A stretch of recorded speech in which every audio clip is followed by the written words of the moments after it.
In this fortnight's episode, I talk about minarchism versus anarchism and why we should all just get along, what's in the news, and a great interview with 2016 presidential candidate Darryl Perry. Welcome to The Lava Flow, channeling the flow of information to the libertarian, anarcho-capitalist, voluntarist, and agorist community. Find us at thelavaflow.com. Here's your host, Roger Paxton. Coming to you from Lava HQ, flowing from the state where cheese was first inserted into the middle of a hot dog. This is the show that will bring you the people, places, and events that everyone in the Liberty Revolution needs to know. You can catch me on Twitter at the Lava Flow Pod. And this is episode 12, the Minarchist versus Anarchist Edition. What's wrestling my jimmies this week? You're about to find out. Let's do it to it. Ever since Samuel Edward Konkin III coined the term minarchist, and Murray Rothbard coined the term anarcho-capitalist, there has been a divisive split between these two groups of people, and it's a shame. There are dozens of articles on the internet about why one of these is superior to the other, and I would encourage you to read as many of these articles as you can, because they make great arguments on both sides. Now, obviously, I'm partial to the anarcho-capitalist and voluntarist side of this disagreement. But I have no issue with minarchists that are actually principled and still learning about the non-aggression principle. The joke that I'm sure you've all heard and that I still can't find who first said it, even after several hours of searching, is, what is the difference between a minarchist and an anarchist? 6 months. Now, granted, this is not always the case. For some, it takes longer. For others, they never can get over the hump of limited government. It's an extremely rare circumstance where someone comes out of the womb as an anarchist. The vast majority of people who consider themselves anarcho-capitalist went through several stages to get there, including minarchism. My own path began with me being raised as a liberty-loving Republican, beginning to look into libertarianism in the mid-90s by following Ron Paul and reading Ayn Rand, then making the full switch to libertarianism during George W. Bush's presidency. From libertarianism to anarcho-capitalism for me was closer to a 7-year journey than a 6-month journey, but I finally got there. Market anarchists, anarcho-capitalists, voluntarists, or anarchists are all terms that essentially mean the same thing. A person who does not believe that government should exist in any form because government is the initiation of force, and the initiation of force is evil. The primary ethos for people who claim these labels is the non-aggression principle, which is defined as a moral attitude that aggression is inherently illegitimate. Aggression is the initiation of force or fraud against another person's life, liberty, or justly acquired property. Now, many ANCAPs, including myself, believe that an attempt to obtain from another person via deception what would not be obtained by consent is also illegitimate. I will talk about the non-aggression principle on another episode coming up soon, but just wanted to give you a short synopsis of it here. So minarchists are generally libertarians who believe in limited government and limited force. But they do believe that some force of government is necessary to protect the rights of people. They also generally believe that only the government can provide some services, such as police, courts, and national defense. Now, as I've discussed on this show before in episode 6 and episode 7 of the Lava Flow, there are many ways that police and courts can be done in a truly free market society. But that is still a tough hurdle to cross when making the transition from minarchist to anarchist. I know this was one of my last hang-ups, and it took lots and lots of research and rationalizing before I finally did cross that hurdle. Keep in mind, though, I do not consider people who throw around the term libertarian, yet have absolutely no concept of non-initiation of force as minarchists. I consider these people linos, libertarians in name only. This would include some so-called libertarians, like some that I know, who believe that county government should be able to tell you that you can't buy or sell liquor. or that people should be forced to bake cakes for others. Now, it's very possible that these people are on a journey towards minarchism, but in most of these cases, I see that they eventually find out what libertarianism really is about, and they revert back to not calling themselves libertarians. I've seen this happen to both liberals and conservatives in Arkansas who flirted with libertarianism. Now, it's a shame, really, but I would rather they stop calling themselves libertarians than muddy that word further than it already is by the media and other sources. So, as you can see, both of these groups of people are very similar in many ways. Although, in my opinion, the ANCAP group is the logical final step in the journey. Many minarchists make it to the ANCAP portion of that journey, and many don't. Of minarchists who do make it, some do it quickly, and others are much more resistant, like I was. But however you look at it, for the vast majority of ANCAPs, minarchism is a step in that journey. So since most ANCAPs were at one point minarchists, why do ANCAPs give them so much grief? That's a great question, and I used to be one of those ANCAPs. And I think it's because when someone finally reaches a point where they have a fully logically consistent philosophy, it's tough to see why others can't reach that point as well. It's the same way with many former smokers who, once they finally do quit smoking, they can't understand why everyone else who smokes can't understand what they now know. But why do minarchists give ANCAPs so much grief? And I'm not really sure about this one, to be honest, but I did it when I was a minarchist. There was a long time there where I said that anarchists were crazy, that no one with a brain could believe in anarchism, and many other things like that. I don't know if it was because I was trying to resist my own move in that direction, or whether I was scared that I still wasn't logically consistent or what, but I certainly gave lots of my anarchist friends a lot of grief.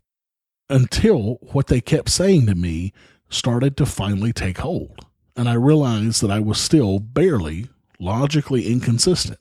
And if there's one thing that I can't stand, it's logical inconsistency. So I'm here to ask, can't we all just get along? I mean, seriously, we're all working towards the same thing, minarchists and anarchists. We want a peaceful world to live in and raise our kids in.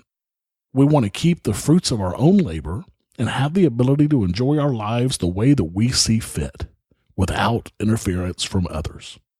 Minarchists are generally 99% of the way to anarchism, and many, if not most, will one day be 100% there, unless some asshole anarchist runs them the other direction.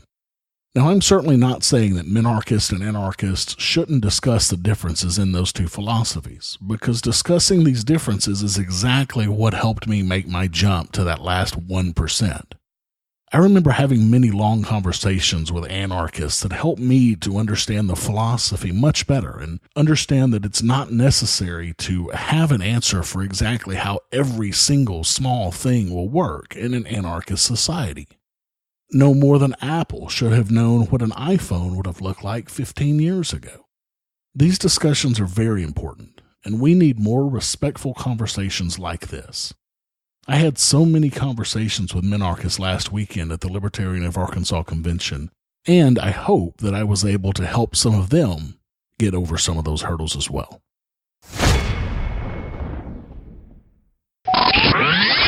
Exercise your free market muscles by going to thelavaflow.com/support and giving a per episode donation of as little as $1 an episode, or use Bitcoin. Get exclusive content, rewards, and help the Lava Flow become fiscally neutral while providing you more content. thelavaflow.com/support. What's in the news? The news you need to know from a libertarian perspective. In some good news for a change, if you remember from last episode, the city of Austin was considering a resolution to take on the smell of barbecue and a proposal to control it. Thankfully, the Austin City Council saw reason and dropped the resolution from consideration. It's pretty rare for a government body to do something reasonable, and when it happens, we need to be sure that we let them know that they did the right thing. So any of my listeners in Austin, you should definitely drop a line to your city council and let them know that they did a great thing. One of the complaints that prompted this resolution was Guy Watts, who lives right behind a restaurant named Terry Black's. At the city council meeting, Watts said, "You can smell it as we sit here today. I'm certain of that, and when you attempt to open your windows and doors, your couch smells like a campfire." Watts has suggested he would file a nuisance lawsuit. After the resolution was dropped, though, he said, quote, "Both sides have been working on this issue for a while, and we think that something good is imminent." Now imagine that. Voluntary interaction between the complainant and the smokehouse without government interaction can lead to, quote, "something good." We need much more of that voluntary interaction and much less government involvement. In Nanny State, California news, the San Francisco mayor, Ed Lee, signed an ordinance that prohibits the use of smokeless tobacco at athletic venues, specifically singling out baseball. An even more expansive bill being pushed by the Campaign for Tobacco-Free Kids based out of Washington, D.C. would outlaw all tobacco use, including electronic cigarettes and smokeless tobacco, wherever an organized game of baseball is played in the whole state of California. This bill is currently making its way through the California Assembly. Today, San Francisco entered the history books as the first city to take tobacco out of baseball. The home of the world champion Giants has set an example that all of Major League Baseball and the rest of the country should quickly follow, said Matthew L. Myers, president of the Campaign for Tobacco-Free Kids. Major League Baseball said it supports the efforts of the city of San Francisco, quote, "to protect our nation's youth by eliminating smokeless tobacco products from all ballparks." In Cannabis as Medicine news, Texas is very close to passing a medical marijuana law, even though it appears to be way too limited in scope. The Texas House of Representatives put their seal of approval on the measure last week. The measure would allow for low THC cannabis oil to be used by patients suffering from epilepsy and other chronic conditions. The bill was passed in the state Senate in early May and will now move to Governor Greg Abbott's office for either his signature or his veto. While this measure is a success from the standpoint that it now shows that Texas is willing to acknowledge that cannabis is medicine, it does nothing to actually provide patients who qualify under its very restrictive definitions of conditions with the medicine they need. The Marijuana Policy Project's Heather Fazio recently pointed out in an interview with CBS News that it will be impossible for patients to get their hands on cannabis oil because the legislation forces doctors to prescribe the herb rather than issue recommendations. This, of course, is a major cause for concern since it is illegal in the eyes of the federal government for physicians to prescribe cannabis. And doing so could result in the revocation of their license to prescribe all medications. Quote, "Lawmakers missed several opportunities to amend the bill in ways that could have provided real relief to countless Texans," Fazio said. "Not a single patient will be helped by this legislation," end quote. Although Governor Abbott has not exactly sided with the issue of medical marijuana, advocates are still encouraging him to sign Senate Bill 339 regardless of its restrictiveness, because they want the opportunity to repair the program so that patients with, quote, "other debilitating conditions such as PTSD, cancer, and multiple sclerosis can also legally possess and use medical marijuana." In addition, they hope to amend the language to protect physicians. I briefly spoke with Heather Fazio personally, and she says that the governor has until May 30th to sign or veto this bill. She says they do not expect the governor to veto the bill, but she is, of course, concerned about the very limited nature of this law. Quote, "Even if doctors are unwilling to prescribe marijuana, starting the implementation process will ensure a system of safe access that is ready to go when the legislature meets in 2017. At which point it can fix the flaw and expand access to patients with other serious conditions." Now, I wish Heather and the rest of the cannabis activists in Texas nothing but good luck with that. But history shows that state legislatures generally make liberty more difficult, not less, over time. I hope that in this case, Texas proves this incorrect. In some personal news, I have a couple of new supporters of the Lava Flow this week. Monty decided to use Patreon to subscribe on a per-episode basis to the show. Thanks so much, Monty. Also, Carl, who has been supporting me for a few months using Bitcoin, made me think of doing some research into how I can accept Bitcoin on a regular basis, since Patreon doesn't do that. And guess what? I can. Using my Coinbase wallet, I can accept recurring donations by Bitcoin from anyone using a Coinbase wallet. Coinbase wallets are free, and you can get yours at www.coinbase.com. Once you have your wallet set up, go to thelavaflow.com/support and start your recurring Bitcoin support of the Lava Flow right away. Since I can now accept Bitcoin recurring payments, I've decided to manually keep up with all of my Patreon and Bitcoin recurring payments together and count both of those towards the goals of bringing you more content. At this point, counting both Bitcoin and Patreon support, I'm 16% of the way towards hitting the $100 per episode level and adding the Lava Spurt, a very short 5 to 7 minute podcast at least once a week on a single timely topic that is happening at the moment in the news from a lava perspective. My plan, once I hit that first level of $100 per episode, is to release 2 of the Lava Spurt episodes each week that there is not a release of the Lava Flow. On weeks where I have a Lava Flow episode releasing, I'll also release 1 Lava Spurt. If you want to hear more content from me, go to thelavaflow.com/support right now and start your per episode donation of as little as $1 an episode. A huge thank you to everybody who is supporting the show. In more personal news, last weekend, like I mentioned, was the Libertarian Party of Arkansas's yearly state convention, where Jessica and I took our last steps as leadership in the party. I was honored by being given the Standard Bearer of Liberty Award for the 2nd year in a row. This award is given to, quote, the person most responsible for the growth of the party and dedication to the libertarian cause in Arkansas. I appreciate everybody who nominated me or voted for me. Thank you so much, guys.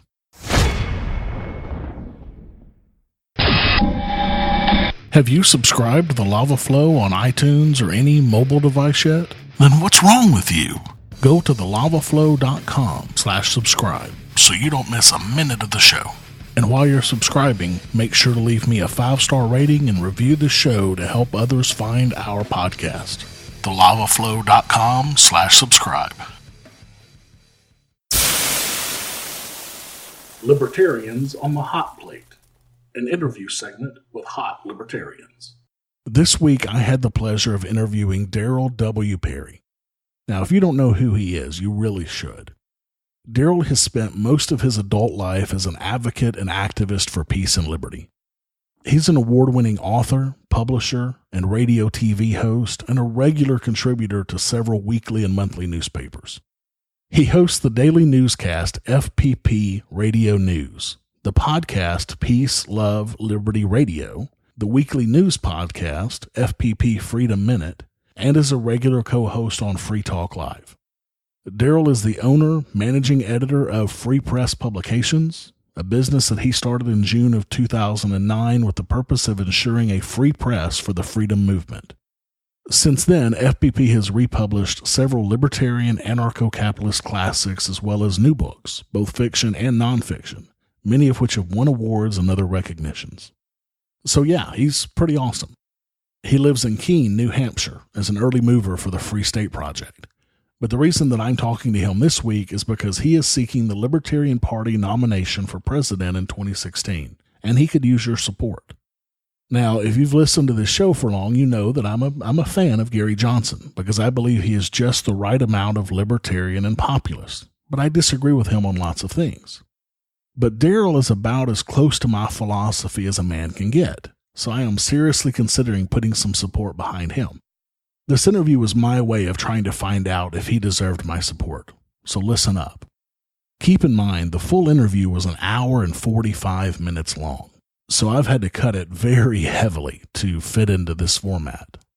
If you want to hear the entire 1 hour and 45 minutes, just go to thelavaflow.com/support and give at least $2.50 an episode to be able to get access to all of my full interviews with all of my guests.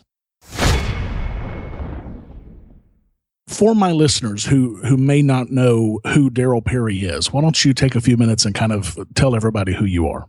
Certainly. So I'll just give you a brief rundown of the bio that I use on my website, and I'm going from memory here, so forgive me if I miss something somewhere along the way. For, I would say, most of my adult life, I've been an activist and an advocate for freedom. For the last 6 years, I have been the owner and managing editor of Free Press Publications, formed in 2009. And for going on 4 years, I've been hosting podcasts. The first podcast that I started was the FPP Freedom Minute, started in 2011. I have since added 2 additional podcasts that I do: Peace, Love, Liberty Radio, which is a thrice weekly 30-minute podcast. And I also have a daily 5-minute news podcast, the FPP Radio News. I also am a regular co-host on Free Talk Live. I'm a contributor to several monthly and weekly newspapers across the country. And I've been publishing my own newspaper for a couple of years now. I'm also a co-founder and a co-chair of the New Hampshire Liberty Party.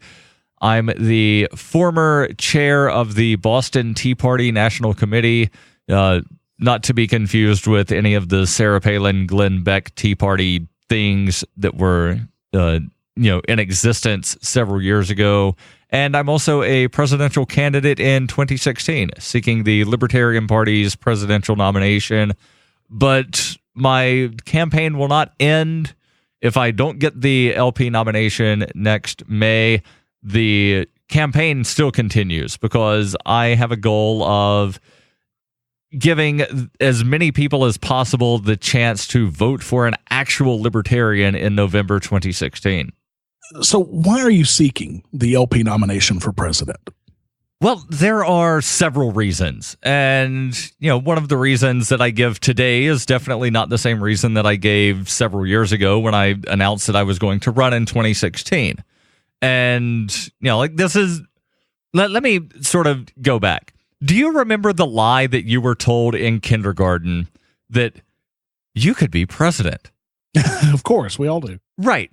And so it's one of those things that, even as a teenager, it sort of sat on my mind, like, I could be president. Let me figure out, when I could run. And so I decided in high school that I was going to run in 2016. Basically, the reason that I decided then was that way I could, at least say, hey, I did this thing that not a lot of people have ever done. And as I came into understanding history and becoming a libertarian and understanding that, coercive government is horrible, then the reason has morphed from just I want to do this to say that I have, to I want to do this to spread the message of liberty. And since Gary Johnson was the nominee in 2012, the reason has morphed a little bit more to I want to make sure that Gary Johnson is not the Libertarian Party presidential nominee in 2016 and that there is an actual libertarian that people can vote for. Well, that's fantastic. And it's interesting that you mentioned that because I did vote for Gary Johnson. Of course, I also voted for Bob Barr. Talk about holding your nose and voting. That was I voted for none of the above in 2012 and Charles J. in 2008. Charles J., for those who aren't aware, was the Boston Tea Party's presidential nominee in 2008. He was on the ballot in Florida, Tennessee, and Colorado, I believe. May have also been on in Louisiana. So he was only on in a handful of states. But I was living in Alabama at the time, and they claimed that all write-in votes are valid, so I wrote in Charles J. And I actually had filed a piece of paper with the Secretary of State letting them know, here's the list of electors for Charles J. should he wind up getting enough write-in votes. Even though, Alabama doesn't have a declaration of intent for write-in candidates, I was like, here you go anyway. Here's the list of electors. Here's the presidential candidate, vice presidential candidate. Right. Might as well make it official, right? Right. As officially unofficial as something that's unofficial can be. Exactly. So since you are running for the LP nomination, at least first, what would make you a better candidate than Gary Johnson for that nomination? Well, let's start with the most horrible unlibertarian thing that Gary Johnson stands for, the fair tax. Oh, and God. the reason that I say that that's the most horrible unlibertarian thing that he stands for is that it imposes basically a national welfare program upon every man, woman, and child living in the United States. Whether they want to sign up for it or not, it imposes this upon them because as long as they have an address for you and they know how many people live in your house, thank you, Census Bureau, then Right. they will mail you a check at the beginning of every month for an amount of tax that they think you might pay in the upcoming month. They call it a prebate, but it's not actually a prebate. It's not even, anything that could be construed to be a prebate, and it's definitely not a rebate. Because what this check does is they've got some calculation based on this is how many men, women, and children, and this is the amount of tax that we think you might pay in the upcoming month if you buy things that will keep you at the level of poverty. And it doesn't take into account that people might buy things that aren't taxed, that people in some states might buy something that is taxed a little higher. And the reason I say taxed a little higher is because it is like a 30% national sales tax. So if instead of buying the thing of ramen noodles that cost $1 for 6 packs or whatever, I don't even know what ramen noodles cost now because I don't eat them, but I know that they're nowhere near as cheap as when I was a kid when it was like 10 cents a pack. But instead of buying the ramen, you buy the whatever, better brand name that cost a little bit more. Well, you're paying more tax. It's still the same tax rate, but it's more actual money that is being paid. And if you decide to buy lobster instead of tilapia, then the amount of tax you pay is going to be a little higher. So some people, and I definitely think, because I have studied human behavior enough to know that this is what happens, some people are going to be like, oh, wow, I've got this $2,000 check. That means I can go buy, the fancy stuff. Not realizing that that $2,000 check is supposed to cover all of the tax that you would have paid during the month. And then there are some people that are more frugal that will, instead of, buying new clothes that would be taxed, they would go and buy clothes from a secondhand store where it's not taxed. So they actually wind up making money on this supposed prebate program. This is the unforeseen that, I think some people are seeing, but the people that are advocating it definitely aren't, is that it's going to be the poorest people that don't understand how to manage money that are going to be hurt the most when this happens. Not to mention the claim that, well, if we implement the fair tax, then people will be more upset about being taxed, and that will ultimately lead to the end of federal government taxation. And I just don't see how that is going to happen at all. If you want people to be upset over, seeing their taxes, then make them cut the check every month or every 2 weeks to the IRS instead of having the employer withhold it. Because if you're giving me a check every month and saying, okay, now I'm going to tax you and it's going to be more visible, well, you just gave me money. Why should I be upset about that? Yeah. Well, and actually, one more thing. The way the fair tax bill is written, you could wind up with both the national income tax and a national sales tax. Because there's a provision, and I realize, as worded, and if it passes unamended, then it would have to be amended at a later date for this to happen. But there's that sunset provision of, if the 16th Amendment is not repealed within X number of years, then this act is void and removed from statutes. Well, that could very easily be amended away the year after they pass it, and nobody's really going to pay attention, because how many people pay attention to when things get reenacted in Congress? Yeah, I see like 5 hands being raised in my mind. Like, not a lot of people pay attention to that. So you could wind up with the worst form of taxation that there is, which is a regressive sales tax, and the horrible monstrosity that we know of as the income tax with the IRS. And also they claim that, like the fair tax would get rid of the IRS. Okay, well, you're still going to need some federal agency collecting the money that the states are sending. And, not to mention that states are then going to be collection agencies for the feds. So there are a lot of problems with the fair tax, the implementation of, and nothing in the fair tax is even remotely libertarian.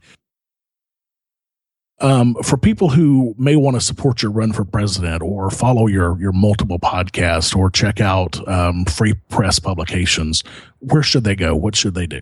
Okay, so I will give these in reverse order. So for Free Press Publications, which is the publishing company where it's not just, the books, there's also a monthly newspaper that I do, and you can get that delivered to your mailbox every month. And there's also web content. That is all at fpp.cc. FPP, okay. freepresspublications.cc, as in Creative Commons. There's FPP Radio, which is the audio side, and all of that is at fppradio.com. There's RSS feeds for each one of the podcasts, plus there's the general RSS feed if you just want everything. Yeah. Then there's the general RSS, or if you only want one of the 3 shows, there's a RSS feed specifically for each show. That's all fppradio.com. And then the presidential campaign. And something that I just want to point out that is an oddity about my campaign is I am not accepting U.S. dollars. I'm not accepting credit cards. I'm not accepting checks. I'm only accepting cryptocurrencies. And if I'm not mistaken, correct me if I'm wrong, but you were don't listen to what the media says, because they're saying that Ron Paul was the very first presidential candidate. They were saying Rand. That's what I mean, Rand. But you were actually the very first presidential candidate to accept Bitcoin, correct? Yes. 2 years ago, I sent the FEC a letter saying that I intend this to be the first, last, and only communication that I send to them, that I would not be abiding by any of their regulations. I would not be accepting U.S. dollars. I would only be accepting cryptocurrencies and precious metals. Oh, yeah, and I do take precious metals. So if you've got some of those, there's an address where you can mail those if you want. And I'm being as transparent as possible with my donations without any government interference at all. And I'm getting ready to purchase some bumper stickers that I will have at PorkFest. You can donate the Bitcoin, other cryptocurrencies, thanks to Shapeshift. If you've not heard of that, it's this really cool tool that Eric Voorhees created, to where it's kind of like a crypto exchange sort of thing, to where if you've got Litecoin and somebody only accepts Bitcoin, you can send the Litecoin, they do the conversion, and then the end receiver receives Bitcoin. So you can do that. There's also precious metals. Again, there's the address.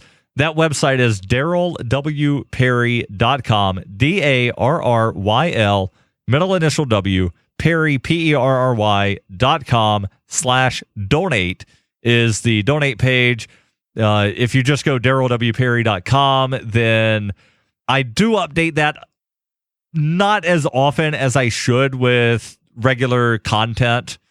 One of the most recent posts that I have on there, I believe, is a presidential pardon for Ross Ulbricht. There's also a pardon for Edward Snowden article and a pardon for Private Manning. And when I was in Michigan at the Michigan Libertarian Party convention a couple of weeks ago, I said the first 3 pardons that President Darryl Perry would make are Ross Ulbricht, Private Manning, Edward Snowden. And then there would be a blanket pardon for anybody that's in federal prison for a nonviolent victimless crime. And that should absolutely be the first move of any Liberty president. Absolutely. And that is a perfect reason why Rand Paul is not a Liberty candidate. Right. And, the NSA, we didn't even talk about the NSA at all. No, we haven't. Like the NSA, that's been big news. Rand Paul filibustered the NSA, except supposedly. He didn't filibuster anything, because in order for it to be a filibuster, then you have to delay an action that's taking place that day, and there was no action that was on the calendar for the Senate on Wednesday. So basically, he was talking to nobody because nobody was there, because there was no reason for them to be there. The only people that were there were the guys with the video cameras for C-SPAN, and I don't even know if they have a guy with a camera. It could just be like, here's a fixed camera, and we've got some guy in a control room that switches between camera 1, 2, and 3. And that's more likely the case, I'm sure. Right. So, he was not filibustering. He definitely put on a show. And, I'm not going to, talk bad about somebody putting on a show, because I've done that before. Hey, stuff to get free publicity, right? Absolutely. So, not knocking that at all, but he was not filibustering. And he even said last Sunday he was on Meet the Press on NBC, and he was asked the question specifically, if elected president, would you abolish the National Security Agency? His response, no, I would not. And he went on to say that, we need the NSA. We just need to have it be focused on our enemies, without exactly explaining who our enemies are. And if you've been paying attention to some of the government documents that have come out over the last 5 to 7 years, you know that we're the enemies. There was the MIAC report, the Missouri Information Analysis Center came out with the report that said libertarians and people that have Ron Paul bumper stickers or Gadsden flag bumper stickers, or people that identify as Christians. And although that they expanded in a definition section to be like the Christian nationalist, that, they're definitely not anybody that I associate with. But, they had this very broad thing of, if you oppose the Federal Reserve, then you're a potential terrorist. And it's like, wait a second. So he only wants to spy on enemies. Who's the enemy? Well, let's look at other government documents. Yep. Anybody that doesn't like the federal government is the enemy. So even that, that's not narrowed down enough. And even if it was only enemy, and enemy means people in foreign countries that want to kill us, then that still would not be narrowed down enough, because in order to find the probable cause to get the warrant, they have to be spying on people to know that there's probable cause to get the warrant. Right, and not to mention the fact that Obama has killed American citizens in foreign countries because of those exact same things. So even that is not narrowed enough when you're killing American citizens. Well, and the court that the NSA goes to get these warrants is basically a rubber stamp factory, to where in 40 some odd years they've only rejected 11 warrant requests, and they've approved, I think it was somewhere near 12,000. Wow, in the last decade. So it's a rubber stamp factory to where you go and say, we want to spy on this person. Okay, here you go. Yep. Well, and that's what we deal with in America these days. It's certainly not the country that either one of us were raised in. And that's part of the reason why I've made that transition from conservative to, hardcore libertarian anarcho-capitalist, because at least when I was growing up, conservative actually meant looking into liberty and actually doing some liberty things, but certainly not anymore. Right. And, Ronald Reagan said a lot of really good things. He did a lot of horrible things, but he said a lot of really good things. One of the things that he said, and this is what makes a lot of people think that, libertarian equals Republican, is Ronald Reagan said the heart and soul of conservatism is libertarianism. Right. But if you just look at what Republicans and people calling themselves conservatives do, they are by no means libertarian. No. And even though I was not a Republican ever, I did always sort of think, well, maybe the Republicans aren't as bad as the Democrats. And then there was this horrible thing that happened called the George Bush administration. George W., not George H.W. Right. And in the first 6 years of the George W. Bush administration, when Republicans controlled the House, the Senate, and the presidency, the size of the federal government grew by, I've heard, like 37%. The national debt grew by some astronomical amount of money. The civil liberties that, Republicans have never claimed to support civil liberties, but those were trampled on even further. The rest of the Bill of Rights that had not already been eviscerated by the time George W. Bush was elected president, with the exception of quartering troops, that has been eviscerated as well. Do you have anything else that you want to tell the listeners of the Lava Flow? Just one more time, DarrylWPerry.com is where you can find out more about the presidential campaign and donate. I do need some donations. I'm by no means getting, donations enough to pay for the expenses that I'm going to be having, especially in the upcoming months, where I've got the bumper stickers that I'll be ordering. I have a debate down in Connecticut in September, a debate in Massachusetts in October. Going to, need some money to cover those trips, possibly a hotel stay. And right now I think I have less than $100 worth of Bitcoin that has been donated that is currently available for use. So definitely need some donations to help make the campaign possible. And if you want to just, do overall general support of the publishing company, the podcast that I do, fpp.cc, fppradio.com. And in the coming month, look for information on a fundraiser, an Indiegogo that I will be putting out for the publication of A Rebel's Journey. And I'm going to do a very unique style of publication on this, to where I want to give away as much of the book as possible. Give away the ebook. I want to give away the audio book. I want to give away bonus content from when I'm going through the old episodes of Peace, Love, Liberty Radio when it was a live show and I had guests. I want to pull out some of the best interviews that I've had, put those as bonus content, give that specifically to donors, unless I wind up raising some, huge amount of money that's 5 times what the goal is, and then I'll give that away as well. But the plan right now, and I'm still working on the pitch, and it's going to be a little closer to when I'm actually done with the book, to when I put out the Indiegogo, because they only give you 60 days. And I want to make sure that everything is ready to go at the end of the fundraiser. Right. So I'm going to be getting that out probably the middle of June.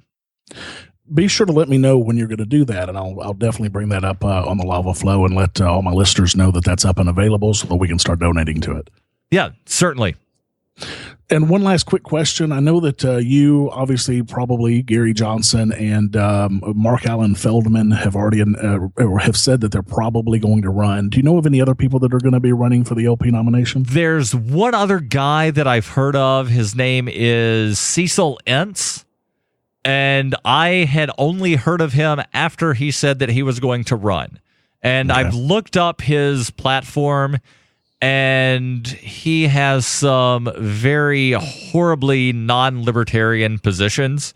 Mark Allen Feldman has some non-libertarian positions as well. Yes. But he is, in my view, not quite as bad as Gary Johnson. But because he doesn't have the name recognition, I don't see him having much of a shot at all. But one of the major issues with Feldman is his "we must support Israel" position. Right. Well, he's Jewish, so that I can understand that from his perspective, I guess. Right, but he could personally donate money to the government of Israel if he wanted to. Absolutely.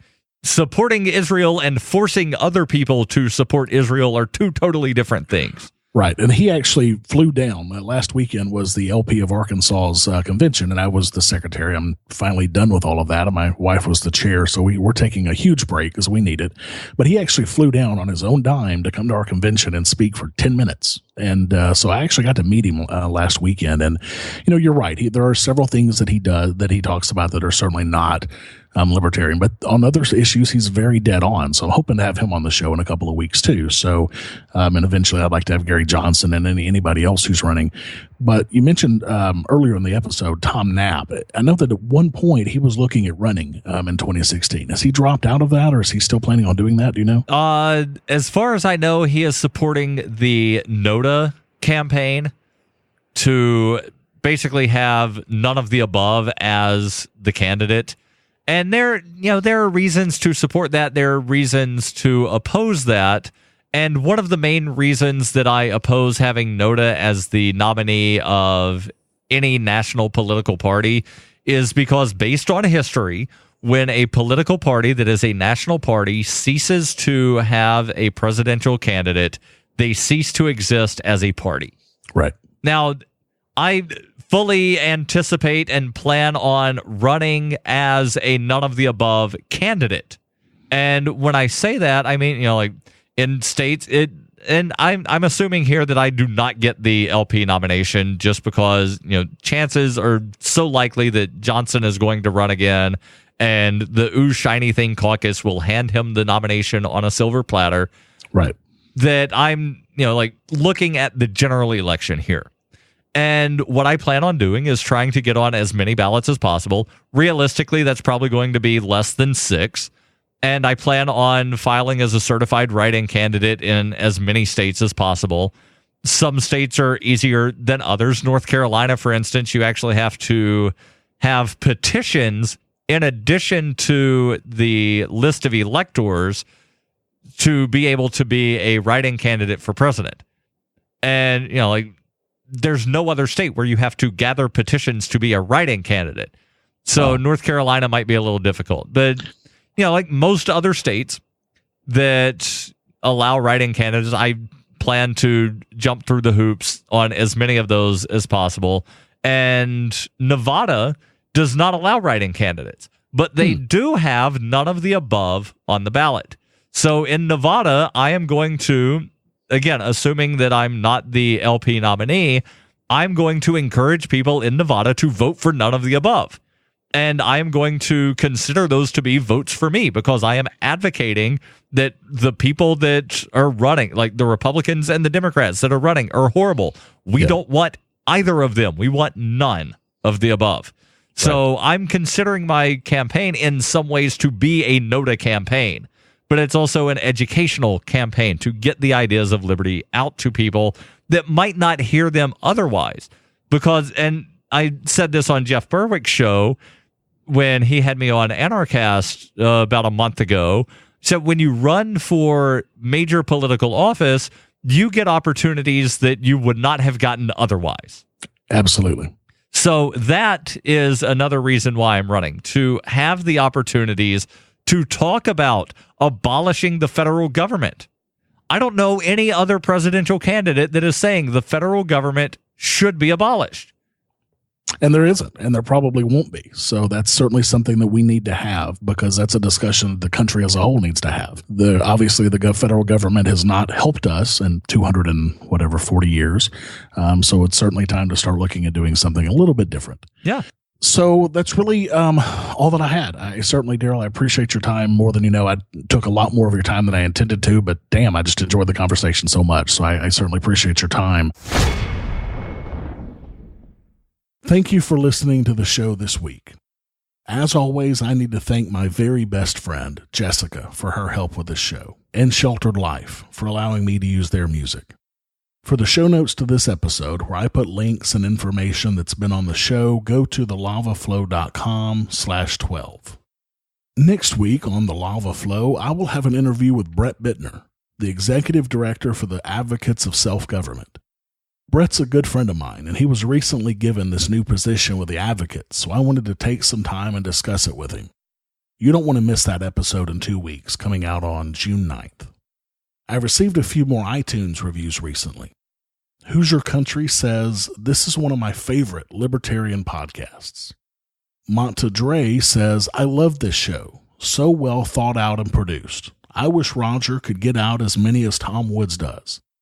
That way you could get all of the daily news from Roger and the philosophical from Tom. Great job, Roger. Wow. I mean, every time I read new reviews, I'm more humbled than I was before. I mean, thanks so much, guys. I just can't thank you enough. Keep the reviews coming. I will read every single iTunes review that I get right here on this show.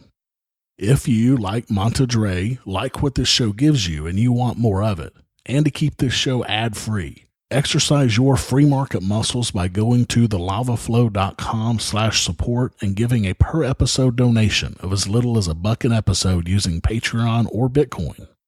There are monthly costs associated with doing this show, and I need additional equipment to continue making this show better for you every single episode. Until next time, keep striking the root.